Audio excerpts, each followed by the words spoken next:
Amado Señor, te continúe bendiciendo en esta mañana. Vamos a estar predicando bajo el tema mentiras bíblicas. ¿Puede haber mentira en la palabra de Dios? ¿Puede la palabra de Dios engañarme? ¿Puede que hayan engaños en el Evangelio? Amado, recientemente escuchaba una prédica sobre el Salmo 91.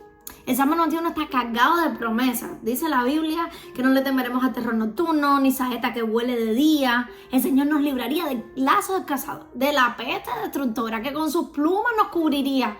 Caballero, qué bomba de palabras de bendición. ¿Para quiénes son estas palabras? Para el pueblo de Dios. Para todo el pueblo de Dios. ¿Será que estamos siendo engañados a través de la palabra? ¿En la Escritura hay mentira? La Escritura es verdad. El Señor es la verdad. El Señor es su propia palabra. Él es el verbo que descendió del cielo. En la Escritura no hay mentira. ¿Qué pasa? ¿Por qué la Escritura se usa para engañar? Porque depende de la boca y el corazón que utilizan la Escritura. Oye, ¿de dónde yo me apoyo para decir esto? Yo conozco uno que en Mateo 4, llamado Diablo, tomó la Escritura y con la misma palabra quería influenciar a hacer algo que estaba alejado de la voluntad de Dios. ¿Será que podemos utilizar la palabra para manipular al pueblo? Pueblo que me escuchas, ¿será que estás siendo engañado a través de la palabra por un corazón que la está mal usando? Andamos en tiempos peligrosos. Nuestros tiempos son más peligrosos que los tiempos de Jesús. En el tiempo de Jesús, Él era el Hijo de Dios y Él era el único que hacía esos milagros, señales, prodigios. Luego le da autoridad a los apóstoles, que eran discípulos en aquel tiempo.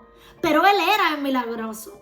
Él era el expulsador de demonios, Él era el maestro, Él era el profeta. Estamos en tiempos donde todo el mundo es maestro, donde todo el mundo es profeta, donde todo el mundo dice Jehová me dijo, todo el mundo dice soñé. Estos tiempos son más peligrosos que antes. Tenemos que andar al hilo, tenemos que tener el don de discernimiento activo y en la máxima dimensión donde lo podamos tener. Amados, hay gente manipulando la Escritura.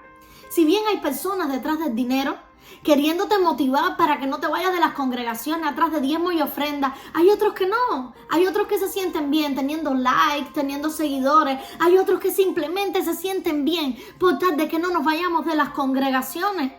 No tenemos que irnos de las congregaciones, ¿ok? Pero tú no puedes mantener a una oveja en la congregación sin decirle la verdad. Señores, la verdad corta, porque es como una espada de doble filo. La verdad corta. La palabra es como martillo que quebranta la piedra. La verdad desbarata argumentos de la carne. La verdad nos transforma, da vida. Tenemos que ser heridos en la carne para ser perfeccionados en el espíritu. No podemos siempre decirle al pueblo, Dios está contigo, Dios te bendice, el Señor te librará del lazo del cazador. Eso no es cierto para un pueblo que anda de espaldas a Dios. Un matrimonio en adulterio, señores, ahí no está la bendición de Dios. Y si bien Dios no nos deja y su deseo de restauración, Dios esconde su rostro para que nos demos cuenta cuando digamos, ¿qué pasa? ¿Por qué se me rompe todo? ¿Por qué estoy siendo atacado en la finanza? Nos salgo de una enfermedad para entrar en otra. Todo me sale mal. Dios, ¿dónde está? Y Dios te dice, me escondí porque me siento mal. Me estás ofendiendo. No estás guardando mi palabra. Hijo, hija, ¿te acuerdas de que soy tu Dios? No te cabe cisternas para ti. No te cabe pozos con grietas. Soy tu agua viva. Estoy aquí, quiero restaurarte. 7 veces cae justo y Jehová lo levanta. Pero tenemos que hacerle conciencia al justo que por la fe vive, que su Dios está buscando un pueblo obediente, señores. ¿Qué dice la Escritura en el Salmo 91? ¿Por qué no leemos los primeros versículos? Es para el que habita al abrigo del Altísimo. El que habita al abrigo del Altísimo morará bajo la sombra del Omnipotente. ¿Bajo qué sombra estamos viviendo? Señores, ¿qué es sombra? Sombra es aquel efecto que puede tener una luz que es interrumpida por un objeto. Dice la palabra que habitaremos bajo la sombra del Omnipotente, pero dice la Escritura también, aunque ande en valle de sombra y de muerte. O sea, no todas las sombras son buenas. Hay sombras de bendición y hay sombras de maldición. Pregunta para esta mañana: ¿bajo qué sombra estamos? ¿Estamos bajo la sombra del Omnipotente? Porque hay sombra prometida para los que habitan al abrigo del Altísimo. Quizás alguien del lado de allá hoy me esté diciendo: ¿cómo que sombra? ¿Cómo que oscuridad? Dice la palabra en el Antiguo Testamento que el Señor hablaba con Moisés en medio de la oscuridad. En medio de la oscuridad de Dios, dice la Escritura.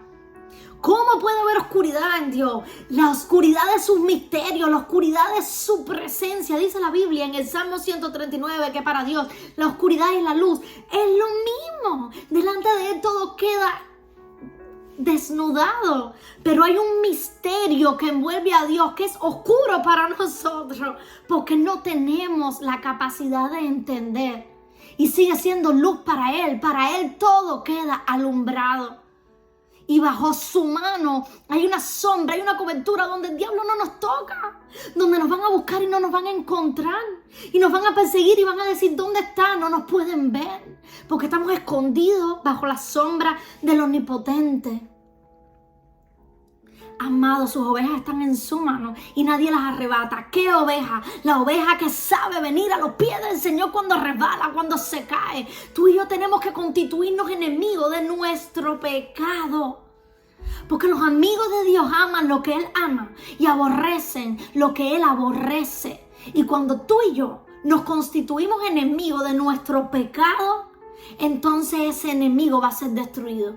Y tú me dirás: bueno, ¿y cómo así?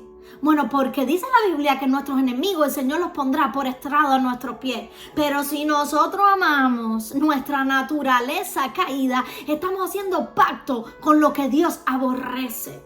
Entonces el Señor no puede bendecir lo que se está levantando en contra de su palabra, porque la paga del pecado es muerte. Amados, tenemos que ser obedientes a la palabra de Dios.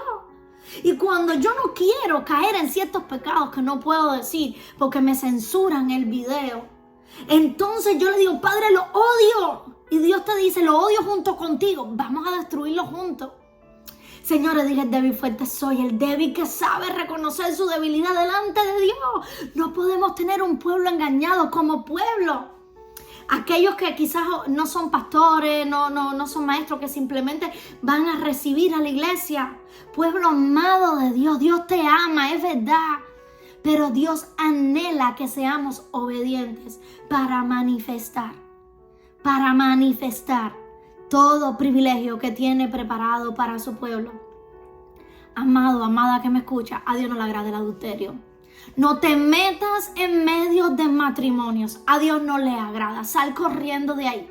¿Quieres vivir bajo la sombra de Dios o bajo la sombra de valle y de muerte? Porque no temeremos a esa sombra de valle y de muerte. Yo viviré confiado porque ando bajo el abrigo del Omnipotente. Amado, estás orando en tu noviazgo. Cuídate de la fornicación aún de corazón. Ten cuidado. Mira, alerta que el enemigo está acabando. Ey, pueblo de Dios, cuidado con las canciones que escuchamos, amado. Ey, cuidado a lo que le prestamos oído. Hay amistades que no nos convienen.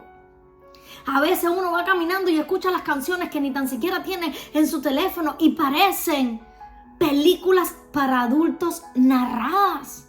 Amado, cuídate, haz ayuno con tus ojos, haz ayuno con tus oídos, haz pacto. Mira, ayuno es como privarse de alimento. Bueno, no alimentes lo que por tus ojos puede alimentar tu carne. Cuidado con las redes sociales, señores. Cuidado, Dios tiene deseo de bendecir a su pueblo, pero no podemos tomar la palabra de Dios para engañar al pueblo o a nosotros mismos. Dios está conmigo, Dios me ama, todo está bien. No todo está bien si yo estoy aborreciendo la verdad. Estamos en problema. Amado pueblo, alerta. No seamos engañados con las propias bendiciones de la palabra. Con las propias bendiciones de la palabra, a veces somos engañados. Que no se nos olvide nunca las condiciones que Dios nos pone. Deuteronomio 28 y 29 habla de las bendiciones a causa de la obediencia y de las maldiciones a causa de la desobediencia. El Antiguo Testamento es sombra y figura del Nuevo. Amados, seamos conscientes y pueblo obediente a Dios. Espero esta palabra quede sellada en nuestros corazones y sea de bendiciones para nosotros. Así que Dios me los bendiga mucho y nos vemos próximamente. Bendiciones.